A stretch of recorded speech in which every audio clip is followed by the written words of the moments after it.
চার ইমামের এক ইমাম হযরত হুজুর ইমাম মালিক রাহমাতুল্লাহ আলাইহি মস্ত বড় একজন ইমাম, মস্ত বড় একজন আল্লাহর ওলি বান্দা। হে তরুণ যুবকেরা, হে আমার মুরব্বিয়ানেরা, শুনে রেখে দিন বাবা, জেনে রেখে দিন বাবা, কত বড় আল্লাহর ওলি, কত বড় আল্লাহর মাহবুব বান্দা জানেন বাবা? হযরত ইমাম, চার ইমামের এক ইমাম হযরত ইমাম মালিক রাহমাতুল্লাহ আলাইহি বাবা। হে তরুণ যুবকেরা, বিশ্ব নবীকে এতটা ভালোবাসতেন, বিশ্ব নবীর এমন আশিক ছিলেন, মদিনা শরীফের জমিনে তিনি কোনোদিন জুতো পায়ে দিয়ে হাঁটতেন না। মদিনা শরীফের জমিনে খালি পায়ে হাঁটতেন, খালি পায়ে, কোনোদিন জুতো পায়ে দিতেন না। এমন কি মদিনা শরীফের জমিনে কোনোদিন পেচ্ছাপ পায়খানা পর্যন্ত করতেন না। কি নবীর আশিক, কেমন নবীকে ভালোবেসেছেন।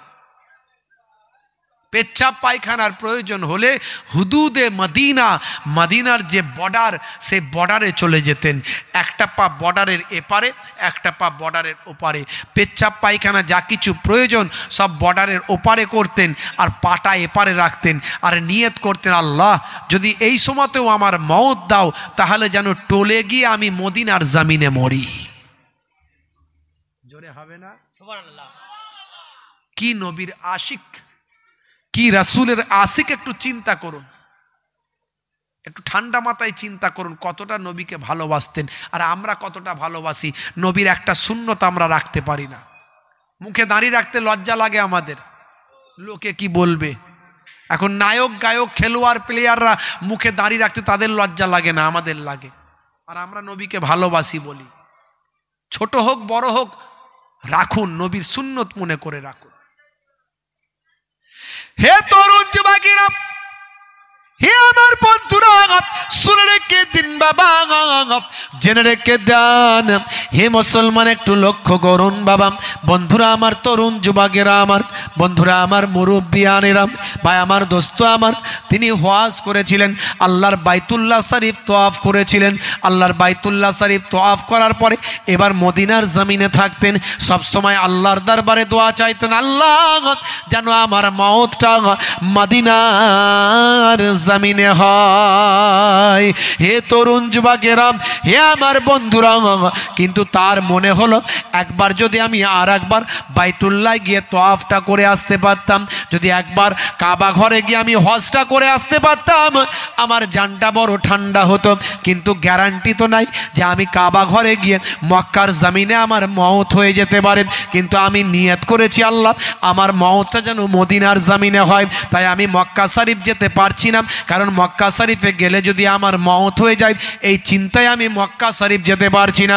হে তরুণ যুবকেরা, কারণ তিনি আল্লাহর কাছে দোয়া চেয়েছেন, আল্লাহ আমার মওতটা যেন রাসূলের রওজার পাশে হয়।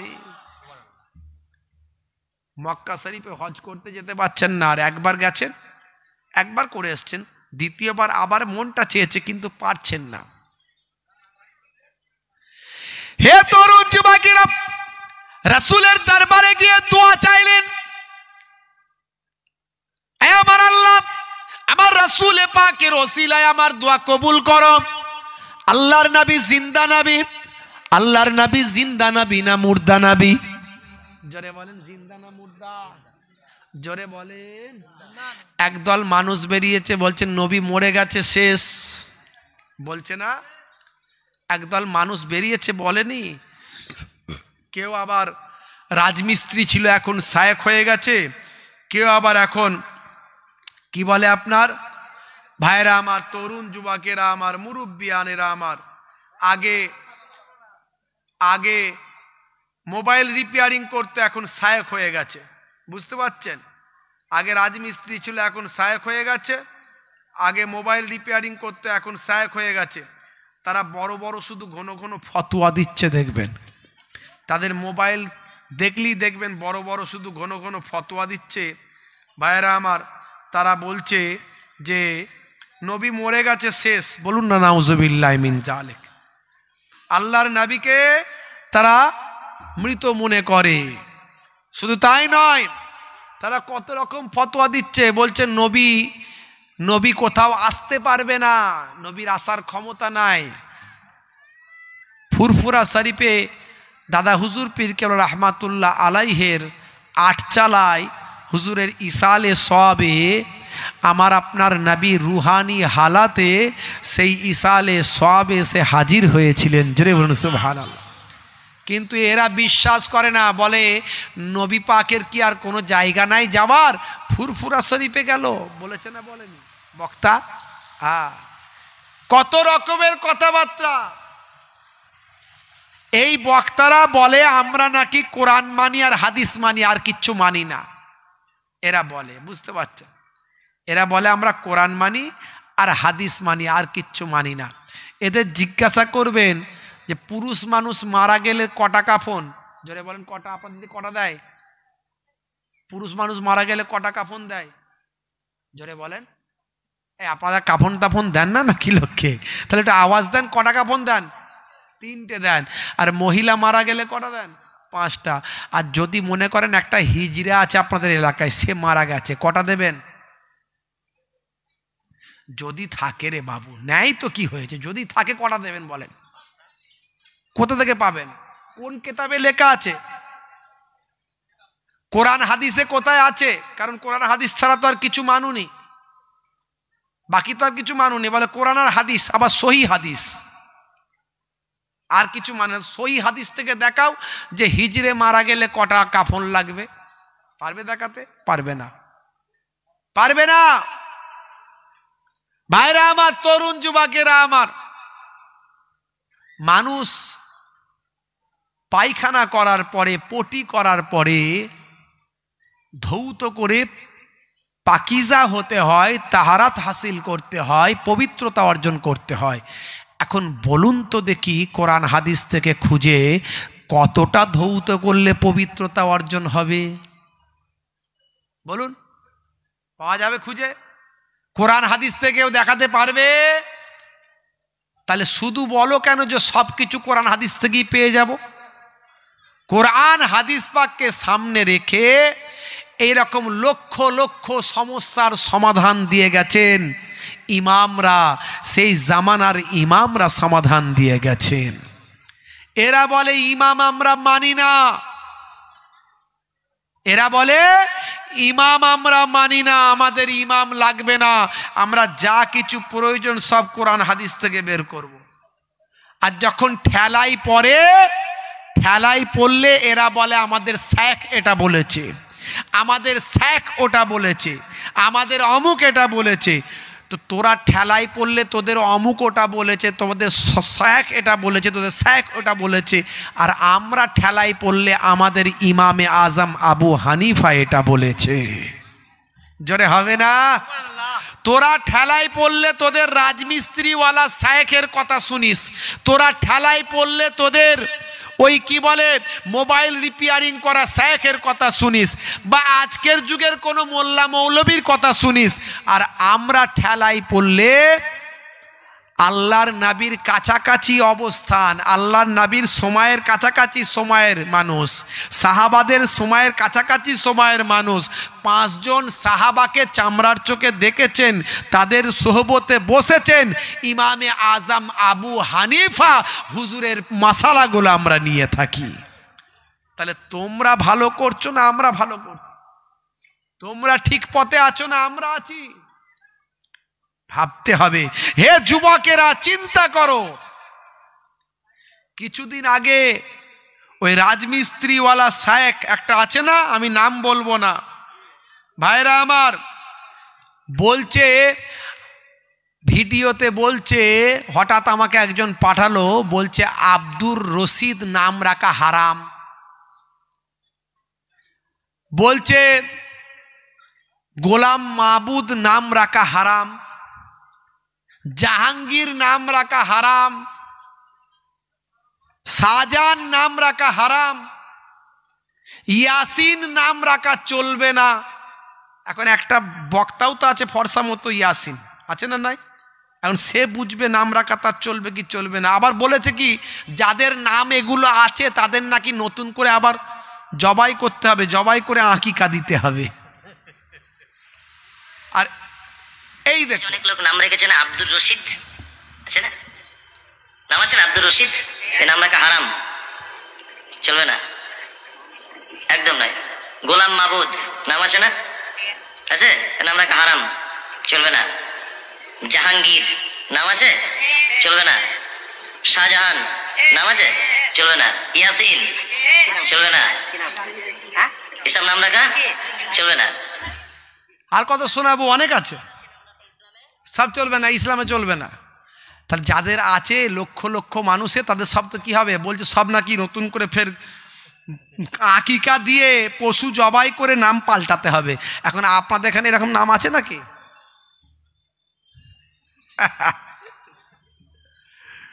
বলছে আব্দুর রশিদ নাকি কোরআনে নাই, আব্দুর রশিদ নাম কোরআনে নাই, চলবে না। আল্লাহর নামের আগে আব্দুর শব্দ লাগানো যাবে। আল্লাহর নাম না, সে নাম রাখা ইসলামে না জায়েজ। শাহজাহান নাম আছে, চলবে না। ইয়াসিন চলবে না, এসব নাম রাখা চলবে না। যে নামের অর্থ হয় না সে নাম রাখা ইসলামে না জায়েজ, চলবে না। আল্লাহর নামের আগে আব্দুর শব্দ লাগানো যাবে। আল্লাহর নাম রশিদ, আল্লাহর নাম আছে নাকি? নাম কি নাই, রশিদ আল্লাহর নাম নাই। সাবধান, এইরকম শায়েক, এইরকম শায়েক ও জানে না যে রশিদ আল্লাহর নাম আছে কিনা। কোরআন মাজিদ খুলে দেখো, 99টা আল্লাহ সেফাতি নাম আছে, তার মধ্যে একটা হলো আর রশিদ, আছে না নাই? আর রশিদ শেষের দিকে দেখবেন আর রশিদ আছে, বুঝতে পারছেন তো? আর রশিদ নামটা আল্লাহর নাম, অথচ বলছে এই নামটা রাখা চলবে না। কেন ভাই? না বলছে রশিদ তো আল্লাহর নাম নাই, তাহলে আব্দুল কেন বসিয়েছো? সে জানি না যে রশিদ আল্লাহর নাম আছে, রশিদ আল্লাহর নাম আছে। তাহলে সেই নামের কারণে ভাইরা আমার, তরুণ যুবকেরা আমার, মুরব্বিয়ানেরা আমার, এই আব্দুল কথাটা ব্যবহার করা হয়েছে। রশিদ শব্দের অর্থ হলো, আর রশিদ শব্দের অর্থ হলো সঠিক পথ, সঠিক পথ। এটাও একটা আল্লাহর সেফাতি নাম। আর জাতি নাম আল্লাহর কটা? একটা। সেই জাতি নামে কেউ অংশী হতে পারবে না, আল্লাহ নাম কেউ নিতে পারবে না, আল্লাহ আল্লাহ। কিন্তু সেফাতি নামগুলো রাখলে তার আগে আব্দুল কথাটা ব্যবহার করতে হবে, বুঝতে পারছেন তো? আব্দুর রশিদ মানে রশিদের বান্দা, রশিদের বান্দা। তো কোরআন মাজিদে আল্লাহর নামের 99টা যে সেফাতি নাম আছে, তার মধ্যে একটা হলো আর রশিদ। এই নামটা যে রাখা যায় এবং এর আগে যে আব্দুল শব্দ ব্যবহার করা যায়, তাও সে জ্ঞানও নেয়, অথচ সে বড় শায়েক, ঘন ঘন শুধু ফতোয়া দিচ্ছে, ঘন ঘন শুধু ফতোয়া দিচ্ছে, বুঝতে পারছেন? আখেরি জামানা বলছে শাহজাহান নাম রাখা যাবে না। শাহজাহান, এই বাদশাহ শাহজাহান ছিল না? ছিল না? জোরে বলেন, ছিল না? ছিল না? এই আপনাদের এই সন্দেশখালির দিকে একজন শাহজাহান সাহেব আছে না নাই? কি গো, এই এখন ইন্টারনেটে খুব জোর চলছে, মোবাইল খুললি শাহজাহান সাহেবের নাম, বুঝতে পারছেন? আমি আজকে সন্দেশখালির ওদিকে ছিলাম দিনের বেলা, সন্ধ্যাবেলা। আমি বললাম যে কি ব্যাপার, এখানে শাহজাহান সাহেবের এরম এরম ব্যাপার শুনছি, আমি তো ভালো করে জানি না ব্যাপারটা কি। বলে লোক কিন্তু ভালো, এলাকার লোক বলছে অ্যাট এ টাইম 20,000 মানুষ কিন্তু বেরিয়ে এসেছে। আমি বললাম অত শত বুঝি না বাবু, তো যাই হোক, তো এসেছিল সব নাকি ওপর থেকে কারা সব এসেছিল, বিরাট গন্ডগোল। তো যাই হোক, সে আইনের ব্যাপার, আইন বুঝবে, আমারও তো কিছু বলার নাই, কিন্তু ওখানকার লোক কিন্তু বিরাট নাম করছে। যাই হোক বন্ধুরা আমার, তরুণ যুবকেরা আমার, তো শাহজাহান নাম আছে না নাই? শাহজাহান মানে কি? এই জাহানের বাদশাহ। এই জাহান আর ওই জাহান এক? আল্লাহর সঙ্গে বান্দার তুলনা করা যাবে? বলছে শাহজাহান মানে জাহানের বাদশাহ, ওর বক্তব্য হলো জাহানের বাদশাহ মানে আল্লাহ। ওনার বক্তব্য কি? জাহানের বাদশাহ মানে আল্লাহ। কিন্তু এটা ভাবা উচিত যে এই মানেকে ওই মানের সঙ্গে লাগালে চলবে না, এই শব্দের ব্যবহার ওই শব্দের সঙ্গে করা চলবে না। এরকম হাজারো শব্দ আছে যার এখানকারের অর্থ আলাদা আর পরকালের অর্থ আলাদা। যেমন বন্ধুরা আমার, তরুণ যুবকেরা আমার, মুরব্বিয়ানেরা আমার, কেতাবুন মানে কি? বই। কেতাবুন মানে কি? বই। আপনার যেটা মাধ্যমিক এইচএস এর বই, সেটাও তো কেতাবুন বই, আর কোরআন মাজিদকেও তো কেতাবুন বলেন। দুটো কি এক? কোরআনের ইজ্জত আর দুনিয়ার এই সামান্য বইয়ের ইজ্জত, এই বইয়ের ইজ্জত এক? তাহলে ওটাও কেতাব, এটাও কেতাব, দুটোই কেতাব আমরা বলি, কিন্তু দুটোর ব্যবহার আলাদা, দুটোর কাজ আলাদা, দুটোর সম্মান আলাদা। যেমন দুনিয়ার পানি আর হাউজে কাউসারের পানি, দুটো পানি এক? ধরে বলেন, দুটো পানি এক হবে? দুনিয়ার পানি দুনিয়ার পানি, পুকুরের পানি, নদীর পানি, কলের পানি, এ পানি পানি, দুনিয়ার পানি। আবার হাউজে কাউসারের পানি, জান্নাতের পানি, ওই আপনার ওই পানির সম্মান, ওই পানির ইজ্জত আলাদা। তাহলে বন্ধুরা আমার, এই শাহজাহান আর আল্লাহ পুল কায়নাতের জাহানের মালিক, সেই মালিক আর এই মালিক এক নয়, এক নয়। কিন্তু একে কে বোঝাবে? এ তো শেখ হয়ে বসে আছে, এ সবকে বলছে হারাম। এখন যাদের নাম ইয়াসিন তারা চিন্তা করবে, তাহলে ওই বক্তাকে চিন্তা করতে হবে তার নামটা কি হবে, বুঝতে পারছেন? আর আপনাদের মধ্যে যদি আব্দুর রশিদ থাকে তাহলে তো বিপদ। কি কথা ঠিক না বল? হে তরুণ যুবকেরা, খুবই সংক্ষেপ করে বলবো বাবাজি, ছোট্ট করে আপনাদের মাঝখানে বলি, কেমন নবীকে ভালোবেসেছিলেন বাবা। চার ইমামের এক ইমাম হযরত ইমাম মালিক রাহমাতুল্লাহ আলাইহি বাবা। হে জওয়ান যুবকেরা, হে আমার মুরব্বিয়ানেরা, আল্লাহর নবী, আল্লাহ রাসূল হায়াতুন নবী, জিন্দা নবী, নবীর কাছে বলতে লাগলেন, ইয়া রাসূলুল্লাহ, হাবিবাল্লাহ, আপনি আমাকে কবে হোক, খেয়ালে হোক, আপনি একটু আমাকে জানিয়ে দেন আমি কতদিন আর হায়াতে থাকব। যদি আমার হায়াত আরও বেশি হয় তাহলে আমি একবার বাইতুল্লাহ গিয়ে আল্লাহর কাবা ঘরটা তওয়াফ করে, হজ করে আবার আমি মদিনায় ফিরব। জোরে হবে না? নবীকে বলছে, ইয়া রাসূলুল্লাহ, আপনি তো জিন্দা নবী, নবীরা আমার আপনার নবী কবরে জিন্দা না মুর্দা? ওরা বলে মুর্দা, নবী মরে গেছে শেষ। বলুন না নাউজুবিল্লাহি মিন যালিক। আমার নবী, হাদিস পাকের মধ্যে এসেছে, সুনানে বাজ্জারের মধ্যে হাদিসটা এসেছে, ওয়া আফাতি খায়রুল লাকুম তুরাজু আলাইয়া আমালুকুম ওয়া মা রাআইতু মিন খায়রিন ফাহামিদতুল্লাহ আলাই ওয়া মা রাআইতু মিন শাররিন ফাস্তাগফারতুল্লাহ লাকুম। আল্লাহর নবী বলেন, আমার অফাতটাও তোমাদের জন্য ভালো, যেমন আমার হায়াতটা তোমাদের জন্য ভালো, ও হায়াতি খায়রুল লাকুম, তেমন ও অফাতি খায়রুল লাকুম, আমার অফাতটা, ইন্তেকালটাও তোমাদের জন্য ভালো। আমার ইন্তেকালের পরে তামাম উম্মতির নেকির আর বধির, ভালো আর মন্দর, পাপ আর পুণ্যের খাতাটা আমি রাসূলুল্লাহকে দেখানো হবে। তো ওরাজু আলাইয়া আমালুকুম, যখন তোমাদের আমলগুলোকে আমাকে দেখানো হবে, আমার আইতু মিন খায়রিন ফাহামিদতুল্লাহ আলাই, যদি দেখি তোমরা নেক আমল করেছো, ভালো কাজ করেছো, তোমাদের জন্য আমি আল্লাহর দরবারে হাম প্রশংসা করতে থাকবো। আমার আইতু মিন শাররিন ফাস্তাগফারতুল্লাহ লাকুম, আর যদি দেখি তোমরা গুনার কাজ করেছো, তাহলে আমি আল্লাহর দরবারে তোমাদের জন্য ইস্তেগফার করতে থাকবো। জোরে হবে না? আমাদের নবী মদিনার রওজা মোবারকে পড়ে পড়ে আপনার আমার জন্য গুনাহ করলে গুনার জন্য মাফি চাইবেন, আর নেকির কাজ, ভালো কাজ করলে আল্লাহর দরবারে শুকরিয়া আদা করবেন। হে তরুণ যুবকেরা, হযরত ইমাম মালিক রাহমাতুল্লাহ আলাইহি সেই সময় বলেছিলেন, আয় আমার নবী, আয় আমার হাবিব, আপনি আমাকে জানিয়ে দিন আমি আর কতদিন হায়াতে থাকব। যদি বেশি দিন হায়াতে আমি থাকি তাহলে আল্লাহর ঘর বাইতুল্লাহ একটু তওয়াফ করতে চাই। আমার এই বয়সে মনে চেয়েছে আল্লাহর ঘরটা যদি আমি একটু তওয়াফ করতে পারি, কিন্তু যদি হায়াত বেশি দিন না হয়, আমার যদি মক্কার জমিনে মওত হয়ে যায়, এই চিন্তা করে আমি মক্কার জমিনে যেতে পারি না, আমি মদিনার জমিনেই মারা যেতে চাই।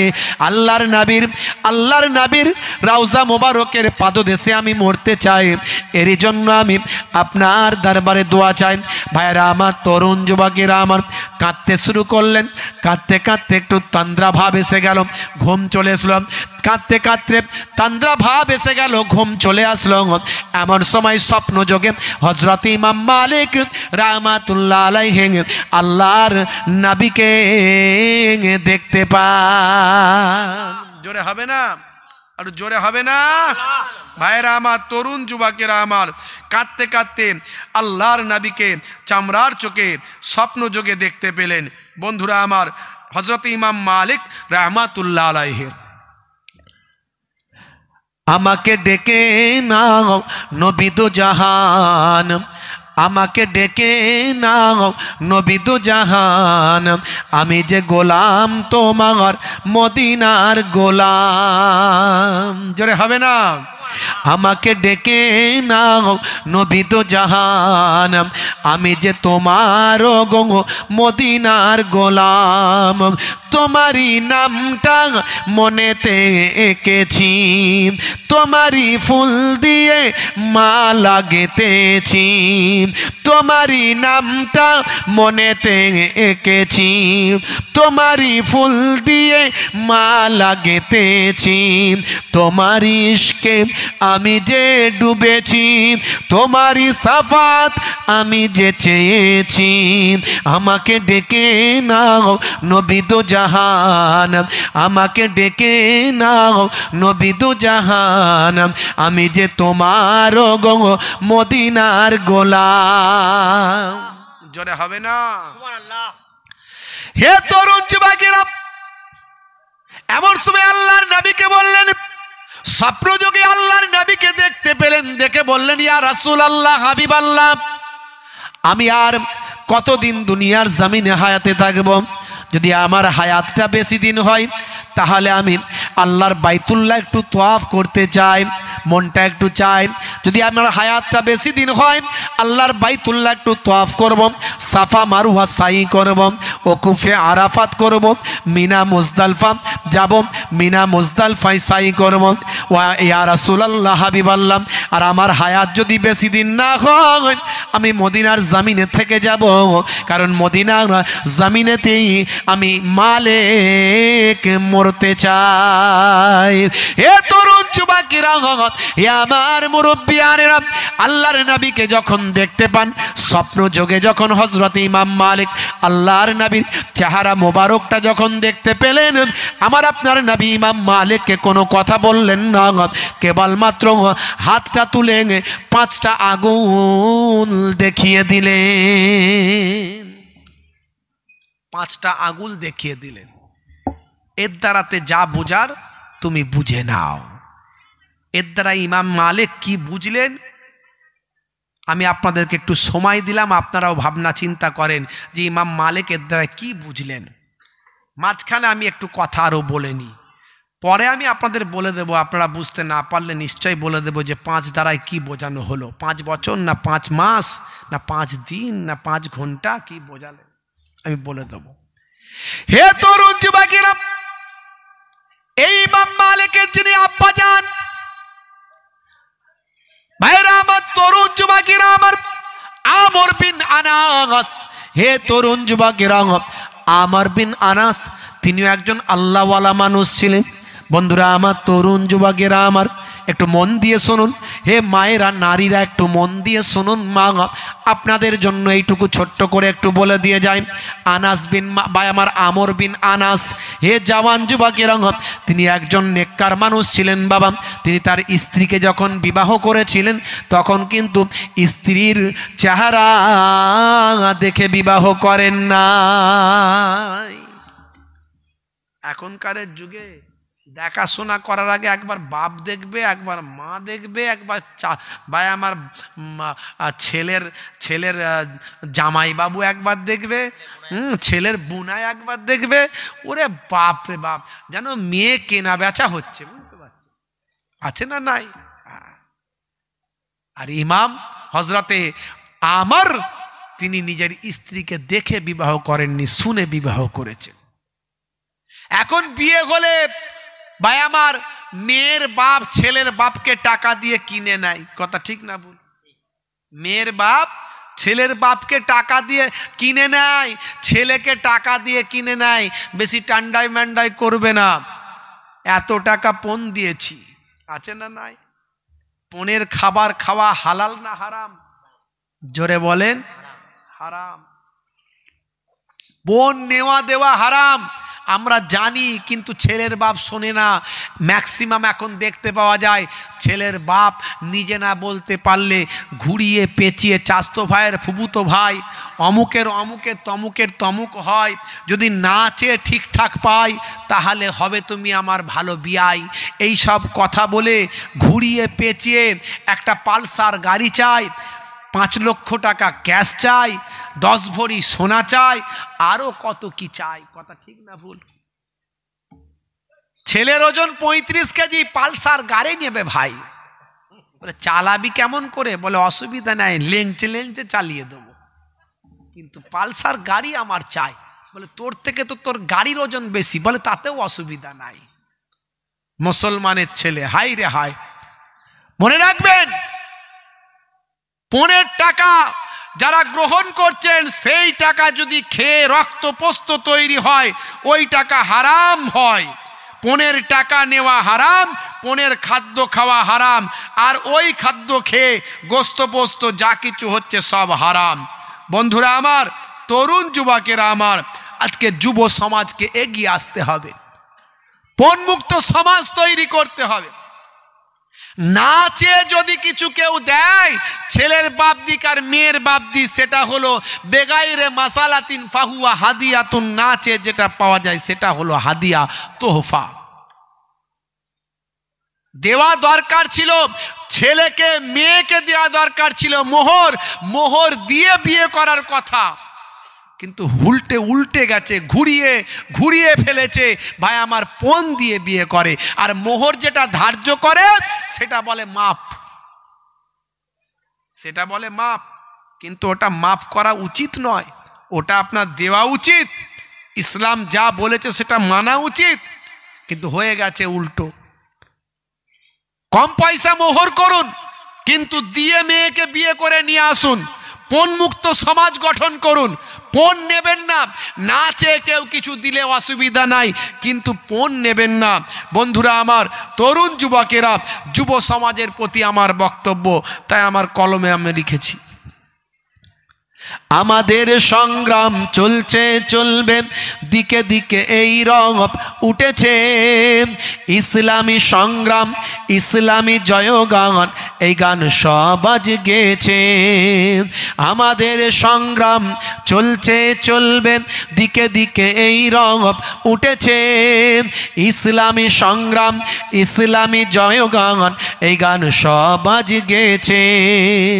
মুছে যাবে পণ প্রথা এই অপমান, কন্যার কত দাম ভেবেছো জওয়ান।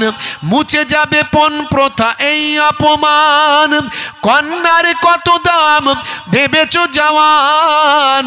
সমাজটা আজ কেন বিপথে গেল, যুবকের দল আজ প্রশ্ন তোল। সমাজটা আজ কেন বিপথে গেল, যুবকের দল আজ প্রশ্ন তোল। আমাদের সংগ্রাম চলছে চলবে, দিকে দিকে এই রব উঠেছে। ইসলামী সংগ্রাম, ইসলামী জয়গান, এই গান সব আজ গেয়েছে। জোরে হবে না? সুবহানাল্লাহ। জোরে হবে না? সুবহানাল্লাহ। আজকের দিনে তাই দেখেছি রে ওরে ভাই, কত নারী অসহায় মরেছে। কন্যার পিতা আজ গ্লানি মুখে নিয়ে ভাই ভিক্ষার ঝুলি হাতে তুলেছে। আজকের দিনে তাই দেখেছি রে ওরে ভাই, কত নারী অসহায় মরেছে। কন্যার পিতা আজ গ্লানি মুখে নিয়ে ভাই ভিক্ষার ঝুলি হাতে তুলেছে। তবুও চলতে হবে, সামনে যেতেই হবে, যত বাধা সুখ ঠেলে। রমণীদের শপথে, যুবকেদের দাপটে, পণ প্রথা নির্মূল হবে। আমাদের সংগ্রাম চলছে চলবে, কোনো বাধা আমরা মানি না। আমাদের সংগ্রাম চলছে চলবে, দিকে দিকে এই রং উঠেছে। ইসলামী সংগ্রাম, ইসলামী জয়গান, এই গান সব আজ গেয়েছে। আমাদের সংগ্রাম চলছে চলবে, দিকে দিকে এই রং উঠেছে। ইসলামী সংগ্রাম, ইসলামী জয়গান, এই গান সব আজ গেয়েছে। মুছে যাবে পণ প্রথা এই অপমান, কন্যার কত দাম ভেবেছো জওয়ান। সমাজটা আজ কেন বিপদে গেল, হুসাইনি আজ তুমি প্রশ্ন তোলো। সমাজটা আজ কেন বিপথে গেল, হুসাইনি আজ তুমি প্রশ্ন তোলো। বলুন না সুবহানাল্লাহ। আজকে আমাদেরকে মাথায় রাখতে হবে। বাপজি আমার আনাস, হজরতে আমর বিন আনাস রাদিয়াল্লাহু তাআলা আনহু, আমর বিন আনাস রাহমাতুল্লাহ আলাইহে, তিনি যে বিবাহ করেছিলেন স্ত্রীকে না দেখে কেবল শুনে বিবাহ করেছিলেন। হে তরুণ যুবকেরা, বিবাহ করার প্রথম রাত্রিতে স্ত্রীর চেহারাখানা যখন দেখলেন, দেখেন প্রচন্ড কুৎসিত এক মহিলা। মহিলার চেহারা ভীষণ কুৎসিত, ভীষণ কালো, ভীষণ বদসুরাত। হে তরুণ যুবকেরা, হে আমার মুরব্বিয়ানেরা, এই মহিলার চেহারাখানা দেখে হজরতে আমর তিনি আর তার কাছে যেতে চাইলেন না, তিনি বাইরে বেরিয়ে চলে এলেন। কিন্তু বাইরে বেরিয়ে এসে যখন চিন্তা করছেন, এটা আমি কি করলাম, ভালো করে তথ্য তালাশ না নিয়ে এতটা কুৎসিত মহিলাকে আমি বিবাহ করলাম। হে তরুণ যুবকেরা, হে আমার মুরব্বিয়ানেরা, শুনে রেখে দিন বাবা, জেনে রেখে দেন। এমন সময় বাসর ঘর থেকে ওই মহিলা বের হয়ে এলেন, এসে বললেন, আমর, হে আমার প্রিয়তম স্বামী, আমি আপনার কাছে একটা কথা বলতে চাই। আপনি হয়তো আমাকে না দেখে বিবাহ করেছেন, এই জন্য আমার চেহারাটা আপনাকে খারাপ লাগছে। আপনি আমার সম্পর্কে হয়তো সঠিক তথ্য না জেনে বিবাহটা করেছেন, এই জন্য আমার চেহারাটা দেখে আপনার মনটা বড্ড খারাপ হয়েছে। কিন্তু আমি আপনার কাছে একটা কথা বলতে চাই, আমার আল্লাহ যাতে ভালো মনে করেন সেটাই আসল ভালো। যাকে আপনি খারাপ মনে করেন, হতে পারে তার মধ্যে আমার আল্লাহ ভালো রেখেছে। যাকে আপনি খারাপ মনে করেন, হতে পারে তার মধ্যে আল্লাহ ভালো রেখেছেন। তা আপনি শুধু শুধু দুঃখ করবেন না। প্রিয়তমা স্ত্রী এমনভাবে মিষ্টিময় কথা বললেন, দেখতে কুৎসিত, মনটা সুন্দর, কথাগুলো মিষ্টি। জোরে বলে সুবহানাল্লাহ।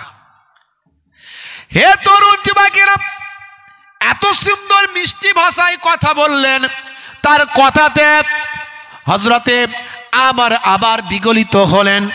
স্ত্রীর কাছে গেলেন, বাবা ভাই আমার, দোস্ত আমার, স্ত্রীর সঙ্গে রাত্রি যাপন করলেন। সকাল হয়ে গেল। সকালবেলা আবার যখন স্ত্রীর চেহারাটা দেখলেন, আবার আমরের মনটা খারাপ হয়ে গেল। আমর আর সহ্য করতে পারল না, এই রকম কুৎসিত মহিলার সঙ্গে আমাকে এতগুলো বছর কাটাতে হবে না। না না না, এ তরুণ যুবকেরা, হজরতে আমার তখন তিনি বাড়ি ছেড়ে বেরিয়ে গেলেন, কাউকে কিছু না বলে। টানা 20 বছর 20 বছরের জন্য বাড়ি ছাড়া তিনি হয়ে গেলেন। হে তরুণ যুবকেরা, হে আমার মুরব্বিয়ানেরা, 20 বছরের জন্য বিদেশে চলে গেছেন, 20 বছর আর বাড়িতে ফেরেননি। অথচ প্রথম রাত্রি যাপন করার ফলে আমার আল্লাহ আমরের স্ত্রীর পেটে আমার আল্লাহ একটা সন্তানকে পাঠালেন। সেই সন্তান বা আমার জন্ম হল।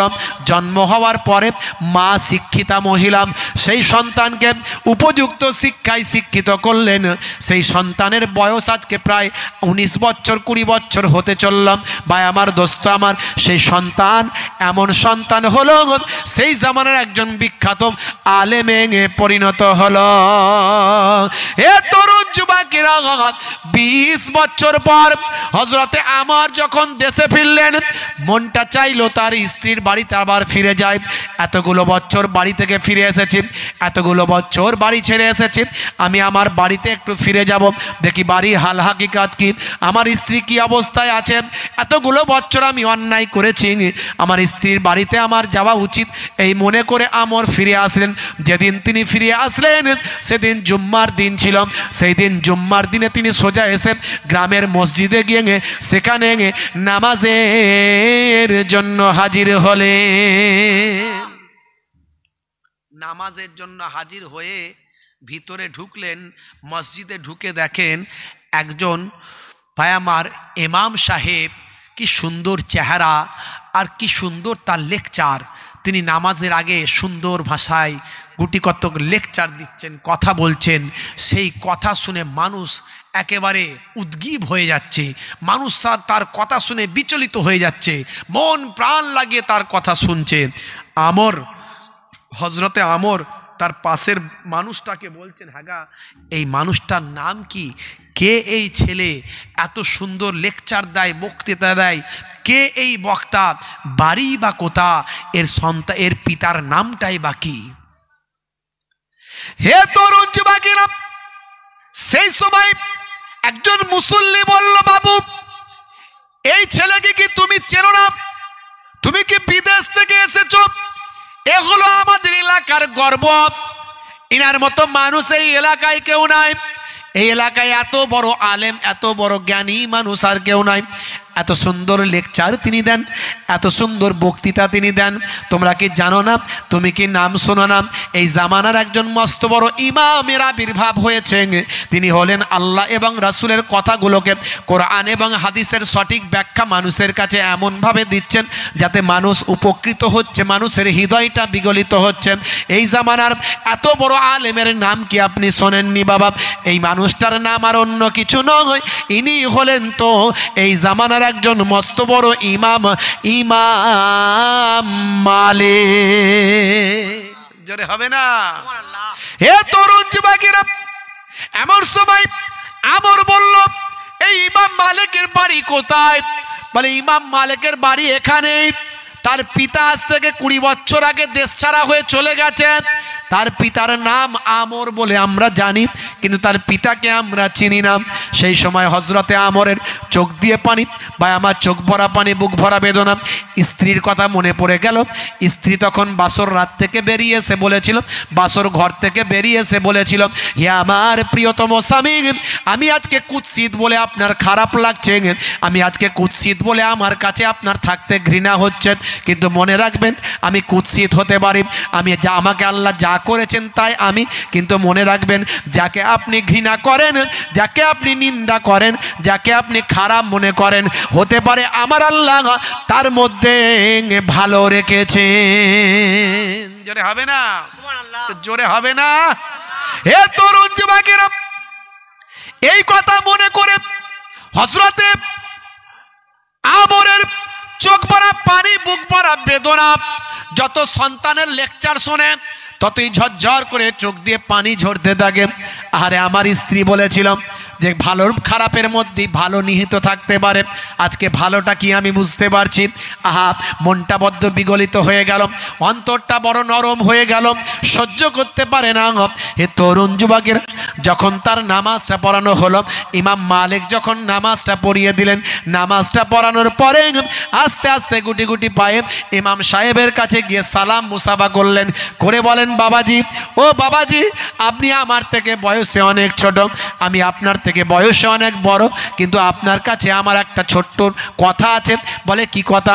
বলে আপনি একবার আপনার বাড়িতে যাবেন, আপনার বাড়িতে আপনার আম্মা জানকে গিয়ে বলবেন, জান জান, আপনার আম্মা জানকে গিয়ে বলবেন, যাকে তুমি খারাপ মনে করো তার মধ্যেই ভালো নিহিত আছে। এই কথাটা একজন বৃদ্ধ মানুষ এসেছে, তিনি বললেন, সেই মানুষটা দরজার বাইরে আছে, যদি তুমি অনুমতি দাও তবে সেই মানুষটাকে ভিতরে আমি ঢোকাবো। এই কথাটা গিয়ে আপনার আম্মা জান কি বলেন সেটা এসে আমাকে একবার জানাবেন। হে তরুণ যুবকের, বাকেরা, হে আমার মুরব্বিয়ানেরা, শুনে রেখে দিন বাবা, জেনে রেখে দিন বাবা, হযরত ইমাম মালিক রাহমাতুল্লাহ আলাইহি বাড়ির ভিতরে গেলেন, আম্মা জানকে গিয়ে সালাম দিয়ে বলেন, আম্মা জান, আম্মা জান, আম্মা জান, একজন অচেনা বৃদ্ধ মানুষ আমাদের বাড়িতে এসেছেন, বাড়ির দরজার সামনে আছেন, তিনি আপনাকে সালাম জানিয়েছেন আর বলেছেন যাকে আপনি খারাপ মনে করেন তার মধ্যেই ভালো কিছু নিহিত আছেন, যাকে আপনি মন্দ মনে করেন হতে পারে তার মধ্যেই ভালো নিহিত আছেন, এই কথাটা তিনি জানিয়েছেন। আর তুমি কি উত্তর দেবে সেটা তিনি অপেক্ষায় আছেন। বলার সঙ্গে সঙ্গে আম্মাজানের চোখ ভরা পানি, বুক ভরা বেদনা, ঝরঝর করে কাঁদতে কাঁদতে বলেন, যাও যাও হে বাবা মালিক, ওই বৃদ্ধ মানুষটাকে ঘরে নিয়ে এসো, ওই মানুষটার অন্য কেউ নন, উনি হলেন তোমার আব্বাজান। জোরে হবে না? জোরে হবে না? আমার আপনার ঘরের বউ হলে কি বলতো বলেন তো? বলে বুড়োটাকে ধরে ঘা কতক দিয়ে বাড়ি থেকে বের করে দে। তখনও তিনি বলছেন যে ওই মানুষটাই হলো তোমার আব্বাজান, তাড়াতাড়ি নিয়ে এসো বাবা, ওই মানুষকে তুমি বাইরে দাঁড় করিয়ে রেখো না, বেয়াদবি হবে তোমার আব্বাজান। হে তরুণ যুবকেরা, হে নারীরা, মায়েরা, নিজেদের আখলাককে ঠিক করুন, চরিত্রকে ঠিক করুন, স্বামীকে ভালোবাসুন, পিতাকে ভালোবাসুন, সন্তানকে সুশিক্ষায় শিক্ষিত করুন, একটু পর্দার মধ্যে, হেফাজতের মধ্যে বাইরে বের হন। হে নারীরা, মায়েরা, মোবাইল কিনলে যেমন কভার লাগাতে হয়, তেমন আপনাকে আমার আল্লাহ মোবাইলের থেকে অনেক দামি বানিয়েছেন, কারণ নারীদের পেট থেকে আল্লাহ নবী এবং পয়গম্বর, ওলি আউলিয়াদের জন্ম দিয়েছেন। নারীরা, আল্লাহ নারীদের এত মূল্যবান করেছেন, মনে রাখবেন সামান্য মোবাইল কিনলে কভার লাগাতে হয়, আর নারীরা আল্লাহ এত মূল্যবান বানিয়েছেন, তাদের আরো ভালো কভার লাগানো উচিত। কিন্তু কভার লাগায় মুসলমানের নারী, করছে বাড়াবাড়ি, চালাচ্ছে স্কুটি গাড়ি, গায়ে নাই ওড়না, বলছে আমার দিকে দেখ না, চুল করতে কালার, যাচ্ছে বিউটি পার্লার, লাল পালিশ, গাল পালিশ, ঠোঁট পালিশ, জিভ পালিশ, পালিশের উপর পালিশ, বলছে দেখ আমার থোপরা, যেন প্রিয়ঙ্কা চোপড়া। মুসলমানের নারী করছে বাড়াবাড়ি, আছে না নাই? হে তরুণ যুবকেরা, লূত নবীর জামানায় নারীতে নারীতে সমকামিতা, পুরুষে পুরুষে সমকামিতা। তাহলে নারীদের আল্লাহ ইজ্জত দিয়েছেন, নারীদের আল্লাহ সম্মান দিয়েছেন, সেই নারীরা পর্যন্ত সমকামিতায় লিপ্ত হয়েছে। আজও কলেজ ইউনিভার্সিটিগুলোতে খবর নেবেন, দেখবেন ভাই আমার হোমোসেক্স পাওয়া যায়, লেসবিয়ান সেক্স পাওয়া যায়, ভাই আমার তারা পুরুষে পুরুষে সম্পর্ক, নারীতে নারীতে সম্পর্ক।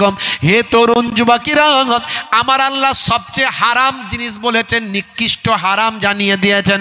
মনে রাখবেন বাবা, লূত নবীর জামানায় ভাই আমার দোস্ত আমার লাকিস নামক একজন, ভাই আমার ইবলিসের কন্যা, সে এসে নারীদেরকে নারীতে নারীতে সমকামিতায় লিপ্ত করেছিল। সমাজটা একেবারে জাহান্নামের কুণ্ডুতে পরিণত হয়েছিল। আমার আল্লাহ নারাজ হয়েছিলেন, আমার আল্লাহ নারাজ হয়ে 12 জন ফারিস্তাকে লূত নবীর কওমের কাছে পাঠিয়েছিলেন। 12 জন ফারিস্তা, খুবই সংক্ষেপ করে বলবো, ছোট্ট করে। আমি আপনাদের মাঝখানে প্রথম থেকেই বলার চেষ্টা করেছি যে আল্লাহর হুকুম, রাসূলের সুন্নতকে পালন করতে হবে। পৃথিবীতে অন্যায় কাজের মধ্যে দিয়ে গজব চলে আসে, সেই গজবের কথা বলতে গিয়ে আমি মাঝখানে আপনাদেরকে নারী জাতির সম্মানের কথা বলেছি, নারীদের কেমন হওয়া উচিত বলেছি, শেষে শুধু টাচ দিয়ে মেকআপ করে দেওয়ার চেষ্টা করছি। বন্ধুরা আমার, তরুণ যুবকেরা আমার, মাঝখানে সুদখোর, ঘুষখোর, জেনাখোর, ব্যভিচারখোর, এই সমস্ত অন্যায় কাজ থেকে দূরে থাকতে বলেছি। সাচ্চা মুসলমান কেমন করে হবেন সেটা বলেছি। বেশি লম্বা চওড়া নয়, ছোটর ওপরে 1 ঘন্টা, 1.5 ঘন্টা, 2 ঘন্টা যথেষ্ট। যদি শোনার মতো শোনেন, বোঝার মতো যদি বোঝেন। সারা সারা রাত ধরে ওয়াজ হচ্ছে, হুজুর অনেক বুঝিয়ে যাচ্ছে, আমি যেমনকে তেমন রয়ে গেলাম। দেখবেন মাঝে মাঝে আমার আপনার ঘরের এক একটা ছেলে একটু খুব সাদাসিধে ছেলে হয়, হয় কি হয় না? একটু একটু একদম ল্যালা ভোলা টাইপের, যা বলবে তাই, আছে না নাই? মা কিন্তু বেশি ভালোবাসে, মায়ের নারী ছেঁড়া সন্তান তো, মা বিয়ে দিয়েছে, তোর বিয়ে দেবো দাঁড়া, বিয়ে দিয়েছে। বিয়ে দেওয়ার পরে সব কিছু মিটে গেছে, জামাই এবার নতুন শ্বশুর বাড়ি যাবে। জামাইকে মা শিখিয়ে দিচ্ছে আমার ছেলে যেন বিপদে না পড়ে, ছেলেকে মা শিখিয়ে দিচ্ছে আমার ছেলে যেন বিপদে না পড়ে। তাই তুই আগে গিয়ে কয়েকটা কথা শুনে রাখ, এইগুলো মেনে চলবি। কি কথা মা? না, তোর শ্বশুরের খুব শরীর অসুস্থ, আগে গিয়ে বলবি আব্বা কেমন আছো। আগে গিয়ে জিজ্ঞাসা করবি 1 নাম্বার, আব্বা কেমন আছো? তো শ্বশুর নিশ্চয় বলবে ভালো আছি। তুই তখন বলবি এটাই তো কাম্য, এটাই তো কাম্য। এটা 1 নাম্বার। আর 2 নাম্বার জিজ্ঞাসা করবি আব্বা কি ওষুধ খাচ্ছ? তো শ্বশুর 2-1টা ওষুধের নাম বলবে, তুই বলবি হ্যাঁ আব্বা খুব ভালো, খুব ভালো, তাড়াতাড়ি সুস্থ হয়ে যাবে, খুব ভালো। এই 2 নাম্বার মনে রাখিস। আর 3 নাম্বার, তো শ্বশুরকে জিজ্ঞাসা করবি আব্বা কোন ডাক্তার দেখাচ্ছ? একটা ডাক্তারের নাম বলবে, তুই বলবি খুব ভালো ডাক্তার, খুব ভালো ডাক্তার, তাড়াতাড়ি ঠিক হয়ে যাবে। এই 3টে কথা মনে রাখবি বাবা, মান সম্মান নষ্ট করিস না। ছেলে ফুল পিকআপে, জিন্সের প্যান্ট, টাইট ফিটিং গেঞ্জি, চোখে চশমা, হাতে ঘড়ি, মিষ্টির ঠোঙা নিয়ে ইন করে একদম বুক ফুলিয়ে হাঁটতে হাঁটতে বেরিয়ে যাচ্ছে, শ্বশুর বাড়ি যাচ্ছে। শ্বশুর বাড়ি যাওয়ার পরই সোজা কোনো কথা না বলে, আগে মা বলে দিয়েছে শ্বশুরের সঙ্গে দেখা করতে, সোজা শ্বশুরের কাছে। শ্বশুরের কাছে গিয়ে দেখছে শ্বশুরের অবস্থা খুব খারাপ। শ্বশুরের অবস্থা কি? খুব খারাপ, বাড়াবাড়ি, মানে এই মোড়ে মোড়ে অবস্থা। তো শ্বশুর চিৎকার চেঁচামেচি করার মতো অবস্থা, এমন খুব বাজে অবস্থা। তখন গিয়ে জিজ্ঞাসা করছে আব্বা কেমন আছো? আব্বা কেমন আছো? বলছে মরে গেলেই ভালো হয়। বলছে খুব ভালো, খুব ভালো, এটাই তো কাম্য, এটাই তো কাম্য। আবার জিজ্ঞাসা করেছে আব্বা কি ওষুধ খাচ্ছ? বলছে বিষ। বলছে খুব ভালো ওষুধ, তাড়াতাড়ি ঠিক হয়ে যাবে, তাড়াতাড়ি ঠিক হয়ে যাবে। 3 নাম্বার আবার জিজ্ঞাসা করেছে আব্বা কোন ডাক্তার দেখাচ্ছ? বলছে জম। বলছে খুব ভালো ডাক্তার, খুব ভালো ডাক্তার। শ্বশুর বলছে কি হতভাগা জামাই নিয়ে পড়লাম রে বাবু, সারা রাত ওয়াজ শুনে সকালে দেখে দড়ি। হুজুর তুই যত বলবি বল, কান করেছি হাওড়ার পোল, এদিক দিয়ে ঢুকবে ওদিক দিয়ে বেরিয়ে যাবে। সারা জীবন ওয়াজ শুনছে, সুদ খাওয়া ছাড়তে পারলো না। সারা জীবন ওয়াজ শুনছে, এখনো পাক্কা নামাজি হতে পারলো না। সারা জীবন ওয়াজ শুনছে, জানে যে কোন সময় পটলডাঙ্গায় চলে যাব কোনো ঠিক নাই, বাবা একটু আল্লাহওয়ালা হয়ে যায়, ভালো হয়ে যায়, এখনো তা হলো না। তাহলে কি লাভ হলো বলেন? বন্ধুরা আমার, খুব সংক্ষেপে বলি, একটু মাথায় রাখার চেষ্টা করুন। হে তরুণ যুবকেরা, হে আমার বন্ধুরা, আমার আল্লাহ নারাজ হয়ে গেলেন। সেই জামানায় 12 জন ফারিস্তাকে মানুষের সুরাতে পাঠালেন। হযরতে ইব্রাহিম নবীর ভাতুষপুত্র হলেন হযরতে লূত আলাইহিস সালাম।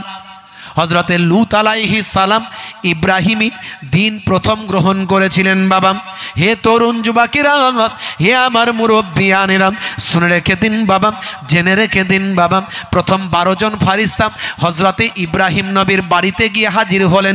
ইব্রাহিম নবী মেহমানদারি বড্ড ভালোবাসতেন। যেদিনে মেহমান বাড়িতে আসতো না, সেদিনে তিনি রোজা রেখে কাটিয়ে দিতেন। আর যেদিনে মেহমান আসতো, সেদিনে তিনি মেহমানের সঙ্গে ভায়ামার মেহমানদারি করতেন। হে তরুণ যুবকেরা, হে আমার বন্ধুরা, শুনে রেখে দিন বাবা, জেনে রেখে দিন বাবা, 12 জন ফারিস্তা গিয়ে মানুষের সুরাতে ইব্রাহিম নবীর বাড়িতে গিয়ে হাজির।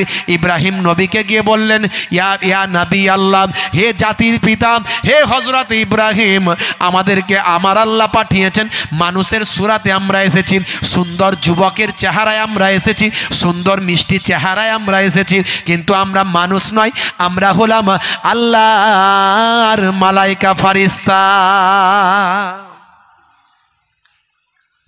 আমার বাড়িতে মেহমানদারি হন। সবাইকে মেহমানদারি করালেন ইব্রাহিম নবী। বন্ধুরা আমার, ফারিস্তারা কিছু খায় না, কিছু পান করে না, তাদের খাওয়া পান করার দরকার নাই, কিন্তু মেহমান বলতে থাকা বসা ওটা এগুলো করলেন। করে ইব্রাহিম নবীকে তারা বললেন আমাদের কাজ আছে হুজুর, আমরা যাই। বলে কোথায় যাবেন? বলে লুত নবীর কওমের কাছে 5টা শহর ধ্বংস করব। 5টা শহর ধ্বংস করব, এখান থেকে 1.5 ক্রস দূরে আমরা চলে যাব। হে তরুণ যুবকেরা, ইব্রাহিম নবী বললেন আমি যাব। ফারিস্তারা বললেন না, আপনি যাবেন না। লুত নবী আপনার ভাতুস পুত্র তার কওম, তিনিও নবী, তিনিও পয়গম্বর। তার কওমের মানুষেরা সমকামিতায় লিপ্ত হয়েছে। পুরুষে তারা অবৈধ কাজ, নারী তারা অবৈধ কাজ, এরকম জঘন্য অশ্লীল হারাম কাজে তারা লিপ্ত হয়েছেন। আমার আল্লাহ নারাজ হয়ে গেছেন, লুত নবী অপারক হয়ে গেছেন। মানুষকে হেদায়েতের দাওয়াত দিয়েছেন, কিন্তু তারা হেদায়েত গ্রহণ করে নাই। সারা জীবন ধরে আল্লাহর নবী লুত নবী তাদের হেদায়েত করার চেষ্টা করেছেন, কিন্তু তারা হেদায়েত হয়নি। হে তরুণ যুবকেরা, আলেমে হাক্কানিরা সারা জীবন ধরে আপনাকে আমাকে হেদায়েতের কথা বলছেন, নামাজ পড়ার কথা বলছেন, রোজা রাখার কথা বলছেন, সুদমুক্ত জীবনযাপন করার কথা বলছেন, পণমুক্ত জীবনযাপন করার কথা বলছেন, জেনা ব্যভিচার থেকে দূরে থাকতে বলছেন, অশ্লীল অন্যায় থেকে দূরে থাকতে বলছেন, মদ জাবানে ঠাকাবে না, ঘুষ তোমরা খাবে না, পায়ামার লটারির টিকিট কাটবে না। সারা জীবন ধরে আলেম ওলামারা বলছেন। হে তরুণ যুবকেরা, হযরত লূত আলাইহিস সালাম তার কওমকে সারা জীবন ধরে বলেছেন, কিন্তু কওমের মানুষ হেদায়েত হয় না বাবা। হে তরুণ যুবকেরা, হে আমার মুরব্বিয়ানেরা, এমন সময় 12 জন বা আমার ফারিস্তা হযরত ইব্রাহিম আলাইহিস সালামকে সালাম দিয়ে লূত নবীর কওমের কাছে চলে গেলেন। লূত নবীর বাড়িতে গিয়ে লূত নবীর বাড়ির সামনে দাঁড়িয়ে যান। সংক্ষেপে বলি, রাত অনেক হয়ে গেছে, ঠান্ডার রাত। লূত নবীর কন্যা বেরিয়ে এলেন। কে আপনারা? দেখে 12 জন যুবক পর্দার আড়ালে চলে গেলেন, গিয়ে বললেন কি চান আপনারা, কি চান? বলে আজকে আমরা যদি আপনাদের বাড়ির মেহমান হতে পারতাম বড় খুশি হতাম। বলে আমার আব্বাজান তো মেহমান ভালোবাসেন, কিন্তু আমার আব্বাজান এবাদতের মধ্যে আছেন, এবাদত থেকে ফারেগ হন, তারপরেই আমি আপনাদের জানাতে পারবো। পর্দার আড়াল থেকে বললেন। হে তরুণ যুবকেরা, হে আমার বন্ধুরা, শুনে রেখে দিন বাবা, হযরতে লূত আলাইহিস সালাম যখন ইবাদত থেকে ফারেগ হয়ে গেলেন, সেই সময় তার কন্যা বললেন আব্বাজান 12 জন তরুণ যুবকেরা এসেছেন। 12 জন যুবক, 12 জন সুদর্শন যুবক, অল্প বয়সী যুবক, যাদের এখনই মাত্র গোঁপদারি ঠিক মতো ওঠেনি। এই রকম 12 জন সন্তান, 12 জন পুরুষ, 12 জন সুদর্শন চেহারার মানুষ, যুবক 12 জন আপনার কাছে মেহমানদারি চেয়েছেন, তারা আপনার ঘরে থাকতে চান। হে তরুণ যুবকেরা, হে আবার মুরব্বিয়ানেরা, শুনে রেখে দিন বাবা, জেনে রেখে দেন। হযরতে লূত আলাইহিস সালাম ভয় পেয়ে গেলেন, হাই রে হাই, আমার কওমের মানুষেরা, আমার কওমের ছেলেরা যদি জানতে পারেন এই 12 জন সুদর্শন চেহারার যুবক আমার ঘরের মেহমান হয়েছেন, তাহলে 12 জনকে তারা টেনে নিয়ে গিয়ে তাদের সঙ্গে অশ্লীল কাজ, অন্যায় কাজে তারা লিপ্ত হয়ে যাবে। বড় চিন্তিত হয়ে পড়লেন, মেহমানের সম্মান আমি কেমন করে রাখবো, মেহমানের ইজ্জত আমি কেমন করে রাখবো।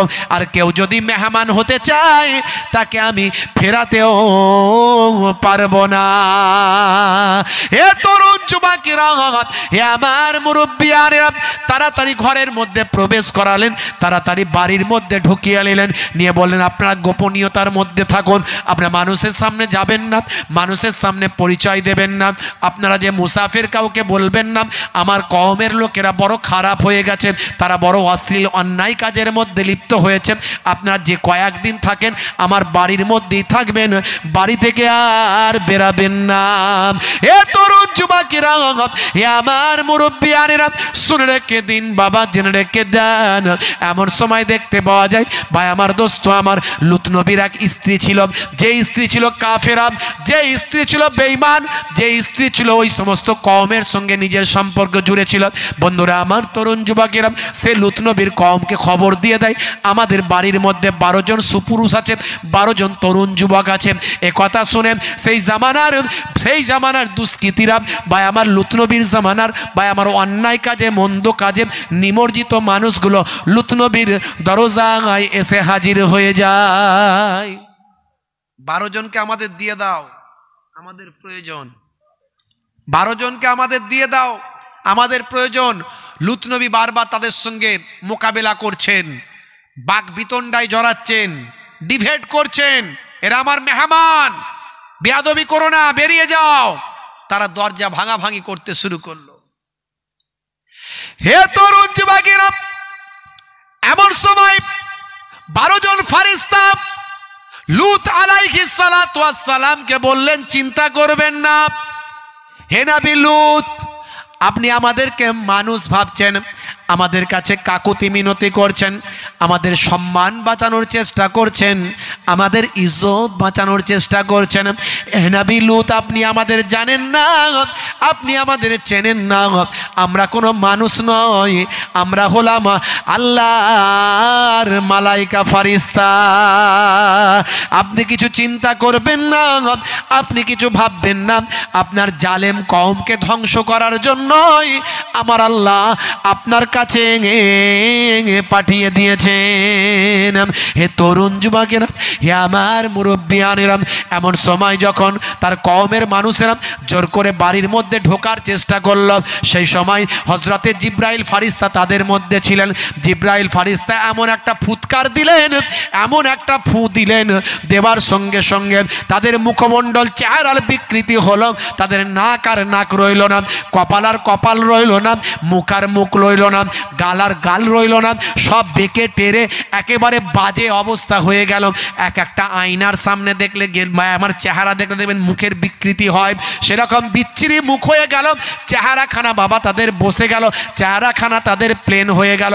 এ তরুণ যুবকেরা, তারা অস্থির হয়ে পড়লাম, তারা ক্ষমা প্রদর্শন করলাম, তারা ক্ষমা চাইতে লাগলো। আবার হযরতে জিব্রাইল আলাইহিস সালাম তাদেরকে ফু দিয়ে দিলেন, দিয়ে তাদের হেদায়েতের কথা বললেন। বলার সঙ্গে সঙ্গে ভাই আমার তারা ভাই আমার চেহারাটা তাদের আগের মতো হয়ে গেল, কিন্তু তাদের পরিচয়টা তিনি গোপন রাখলেন। তারা যে ফারিস্তা এটা তারা গোপন রাখলেন, বরং তাদের হেদায়েতের কথা বললেন, কিন্তু তারা হেদায়েত হলো না। পরক্ষণে আবার তারা এসে হাজির হলো, কিছু সময় পর আবার দলবল মিলে তারা আবার এসে হাজির হলো, আবার জিব্রাইল ফারিস্তা ফু দিলেন, আবার তারা বিকৃত হয়ে গেল। হে তরুণ যুবকেরা, এইভাবে তিনবার হযরতে জিব্রাইল ফারিস্তা তাদেরকে ফু দিয়ে বিকৃত করে দিয়েছিলেন, কিন্তু তারা চতুর্থবার তারা ঠিক করল রাস্তা তারা কেটে ফেলবে, খুঁড়ে ফেলবে, রাস্তা দিয়ে কাউকে যেতে দেবে না। এইভাবে তারা অন্যায় অত্যাচার অবিচার কাজের মধ্যে লিপ্ত হয়ে গেল। ওই 12 জনের বিরুদ্ধে তারা ক্ষুব্ধ হয়ে গেল, তারা রাস্তাখানা অবরোধ করতে শুরু করলাম, রাস্তা কেটে ফেলতে শুরু করলাম, রাস্তা তাকে মানুষকে পাস করতে দেবে না, এটা ঠিক করলাম। এ তরুণ যুবকেরা, হযরতে জিব্রাইল ফারিস্তা লূত আলাইহিস সালামকে বললেন, হে নবী লূত, আপনাকে এখানে আমরা রাখবো না, আপনাকে আপনার ওই হযরতে আপনার আত্মীয় ইব্রাহিম নবীর কাছে আপনাকে পাঠিয়ে দেব। যারা এই বাড়ির মধ্যে ঈমানদার আছেন, নিজের ডানাতে বসিয়ে সেই হযরতে ইব্রাহিম নবীর কাছে হযরতে জিব্রাইল ফারিস্তা পাঠিয়ে দিলেন। হে তরুণ যুবকেরা, হে আমার মুরব্বিয়ানেরা, ফজরের সময় যখন হয়ে গেল, ফজরের সময়টা যখন হয়ে গেল, ভাই আমার ফজরের ওয়াক্ত যখন হয়ে গেল, হযরতে জিব্রাইল ফারিস্তা সেই সময় দেখতে পাওয়া যায় আল্লাহর কুদরতি ক্ষমতায় হযরতে জিব্রাইল ফারিস্তা বাবা সেই সময় দেখতে পাওয়া যায় ভাই আমার নিজের ওই ডানাটাকে জমিনের মধ্যে লাগিয়ে দিলেন, জমিনের মধ্যে লাগিয়ে দিয়ে ভাই আমার পুরো জমিনটাকে তুলে নিয়ে ওপর থেকে আবার উল্টে দিলেন। 5টা শহর জমিনের তলায় চলে গেল।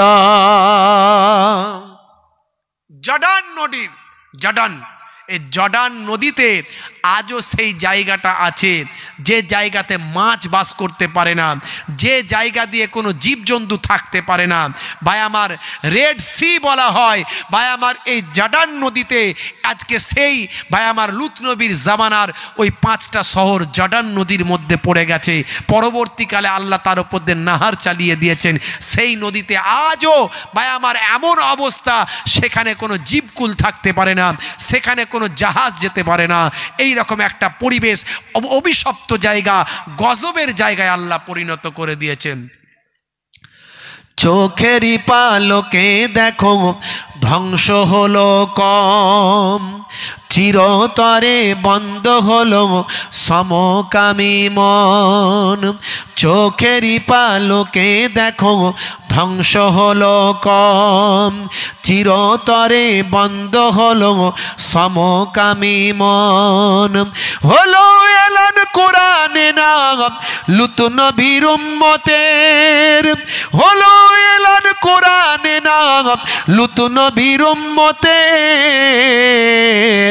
সমকামী নাই রে তারা, নাই রে দুনিয়াতে, অপরাধী নাই রে তারা, নাই রে দুনিয়াতে। সমকামী নাই রে তারা, নাহি রে দুনিয়াতে, অপরাধী নাহি রে তারা, নাহি রে দুনিয়াতে। তাদের ভয়ে কাঁপত মানুষ, ছিল বাহাদুরি, ভাবেনি গজব খোদার আসবে এখনই।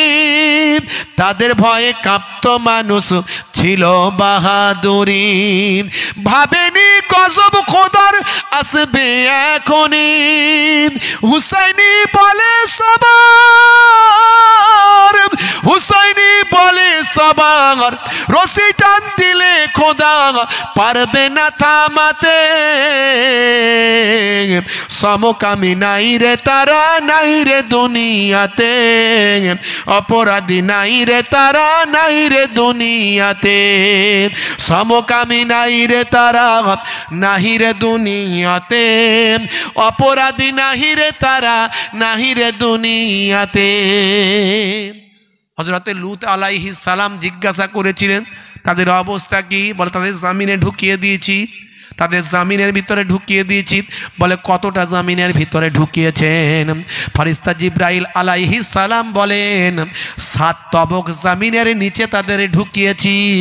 ওই 7 তবক জামিনের নিচে হাবিয়া নামক জাহান্নামায় তারা প্রবেশ করেছে। বন্ধুরা আমার, তাই পাপ থেকে সরে আসুন, অপরাধ থেকে সরে আসুন, আল্লাহ ওয়ালা হয়ে যান, পরেজগার হয়ে যান। আজ থেকে ওয়াদা করুন নামাজ ছাড়বেন না, 5 ওয়াক্ত নামাজি হয়ে যান। রাসূলের সুন্নত, সবচেয়ে বড় সুন্নতটা হলো দাড়ি, ছোট হোক আর বড় হোক দাড়িটা রাখুন। আজ দাড়ি ছোট আছে, কাল বড় হয়ে যাবে। নেতা মন্ত্রী, খেলোয়াড়, প্লেয়ার, বিরাট কোহলি, হরভজন সিং, কত দাড়ি রাখছে সবাই, কিন্তু মুসলমান আমি আপনি দাড়ি রাখবো নবীর সুন্নত মনে করে। ছোট হোক আর বড় হোক নবীর সুন্নত মনে করে দাড়িটা রেখে যদি কবরে চলে যায়, মুনকার নাকির ফারিস্তা এসে বলবে মান রব্বকা, দেখতে পাবে মুখে দাড়ির দেখা, হতে পারে ওই দাড়িটাই হবে নাজাতের জারিয়া। বন্ধুরা আমার, 5 ওয়াক্ত নামাজটা ছাড়বেন না। রাসূলের সুন্নতের মধ্যে সবচেয়ে বড় সুন্নত হলো দাড়ি, দাড়িটা রাখুন। 2টো আমল যদি করতে পারেন, আপনার কাছ থেকে 80% পাপ, অন্যায়, অপরাধ অটোমেটিক দূরীভূত হয়ে যাবে। যাই হোক, আপনাদের খেদমত থেকে বিদায় নেব। যাবার আগে আগামী বছর এই জান্নাতের বাগানের জন্য একটু দান চাইবো। বাপ, ভালো কাজে সাহায্য করুন, খারাপ কাজ থেকে দূরে আসুন। তা'মুরুনা বিল মারুফ ওয়া তানহাউনা আনিল মুনকার, ভালো কাজের তা'মুরুনা বিল মারুফ ওয়া তানহাউনা আনিল মুনকার, ভালো কাজের নির্দেশ, খারাপ কাজের নিষেধ। বাবা, ভালো কাজে একটু সাহায্য সহযোগিতা করুন। আপনি 1 দেবেন, আমার আল্লাহ আপনাকে 10 দেবেন। এটা কোরআনের মধ্যে আল্লাহ বলেছেন, মান জাআ বিল হাসানাতে ফালাহু আসরু আমসালিহা। বান্দা